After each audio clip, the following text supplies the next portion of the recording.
Now, there's a quiet game going on. See, the denomination of oil sales in dollars or euros isn't the normal conversation topic at a cocktail party. But it's important. It's very well understood by governments and people in the strategic arena. And that's why President Nixon quickly did a contract, so to speak, with Saudi Arabia to keep OPEC in the dollars, so to keep the dollar where he wanted it, and they agreed as long as we defend Saudi Arabia. So that's why in Kuwait, the U.S. had to respond to ensure that their oil exporter stuck the dollar, and what the Saudis did, of course, OPEC followed. And that's what led to Desert Storm and all of that.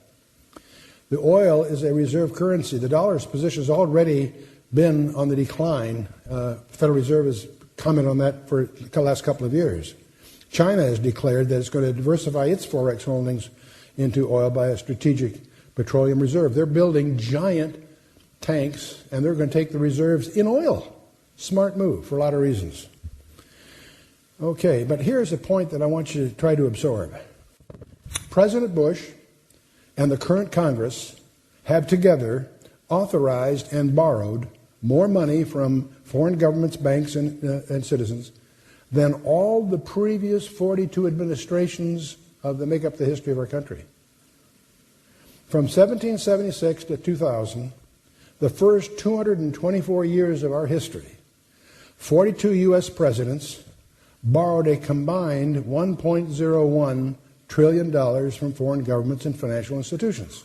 That's U.S. Treasury data. In the past 4 years, the Bush administration has borrowed $1.05 trillion. In those 4 years, they borrowed more than the previous 42 administrations put together. Now, we buy more than we sell, we always have, and we finance the difference by debt. So we have a trade deficit, and it's getting pretty serious. Let me show it to you graphically to get the point across.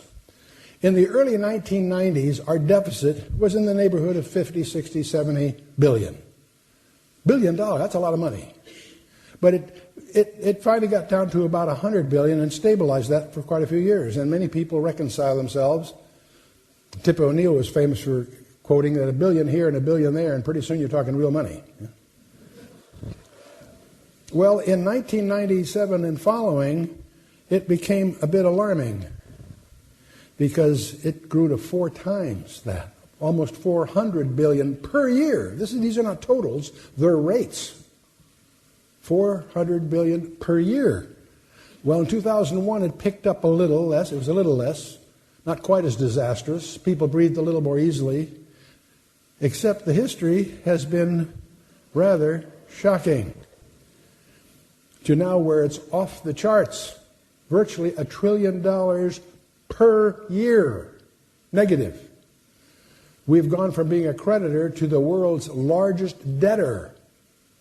The next runner-up, we are 9 times worse than the one that might try to compete with us, of being deeply in debt. The first law of holes is to stop digging. Okay, that's the big guys. That's trade deficit. The federal deficit is no better. What about the consumer? Let's take a look at what he's been doing. This is just mortgage debt alone. The mortgage debt approximates the federal debt. It's approaching $6, $7, $8 trillion. So no wonder there is an explosion of foreclosures. The banks have been pushing people to borrow. The so-called subprime mortgages are a huge, huge problem. But that wasn't why Bear Stearns went under. Everybody thinks so until you peel the onion, look inside, you realize it's more complicated than that. Something deeper is at foot here. David Walker, who is the Comptroller General of the United States, this is not a newsletter writer, this is not some kind of an alarmist. Well, I guess he is an alarmist. He's running around the country trying to get people to wake up and rattle their congressmen to make some changes, or the U.S. dollar is over. The Financial Times of London, a few months ago, published that the dollar has 5 years left. Merrill Lynch came out the next day with a press release saying it's only 4 years. But who's counting, huh? Okay, we could go through more of this, but that's basically it.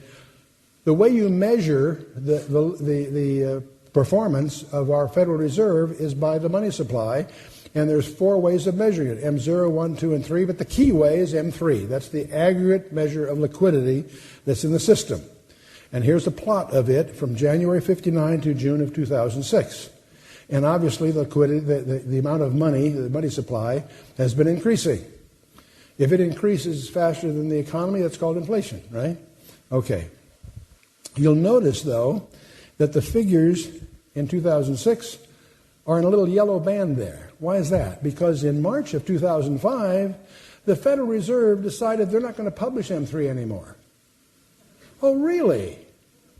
That's the equivalent of the chairman of General Motors telling his shareholders, by the way, we're not going to publish an annual report any longer. Can you imagine how that would go over? That's the equivalent of what the Federal Reserve decided to do. There are some services that are trying to infer what M3 is because it's a critical parameter for people doing economic analysis. But that's an inference today. It's not published. Well, we could go through some of these other things, but your stewardship plans depend on your maintaining surveillance on the likelihood of serious inflation ahead. Now, if you look at the financial report of the United States, it's every December 15th, you'll quickly discover that they report their numbers on a cash basis. And even on a cash basis, the government does not take in as much taxes as it spends on cash, so there's a deficit that has to, its debt keeps growing, about $248 billion per year lately. But it's interesting, at the end of the financial report, the Treasury points out that the figures you've seen are on a cash basis. Now, most of you that are in the accounting world understand that there's an alternative way that's more accurate, and that's called the Generally Accepted Accounting Principles. It's called GAAP, G-A-A-P, Generally Accepted Accounting Principles. On a GAAP basis, you have to include visibility of accruals. You don't just indicate what the things you've paid, you also indicate the accumulation of your payables. Your receivables and payables are part of the picture. If you look at the United States government on a GAAP basis, the liabilities are larger than the assets. That's the definition of bankruptcy. And put simply, the official financial report of the United States shows, quote, that the arguments that the U.S. government is bankrupt have increasing merit, close quote. That's exciting. That tends to be a little chilling if you're thinking about lending them any money, because it's saying that you're not likely to get repaid. Well, we have the Treasury has to borrow about $1.2 billion per year to cover the federal debt and the trade balance. That's over $3 billion a day. It has to find somebody to loan us. And they're starting to get scarce because they're not stupid. That's all getting very exciting. You see, people ask, who do you think is going to win the election? It doesn't matter. You could put Clark Kent in the White House and it wouldn't make any difference. You know what I mean by Clark? That's an idiom? Okay. Whoever steps into the Oval Office is going to step into quicksand. Okay? The borrower is servant to the lender. Believe it. Some people think it's the end of money, and we can go into the whole liquidity issue. That's a whole thing that requires some sophistication. I'll let it go ahead on this one, but it's getting nonlinear is the point. The Council for Foreign Relations, their idea is to create a new currency, the Amero, to replace the U.S. dollar, the Canadian dollar, and the Mexican peso. That's ridiculous. The Americans aren't going to let go of their dollars. It would take a major crisis. It would take massive U.S. government debt, unbridled credit expansion, prospect of major property collapse. I have been on 12 public boards over a 30-year period.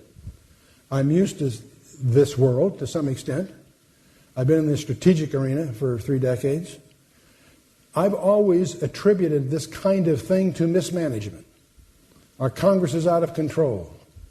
All the pork barrel projects, etc.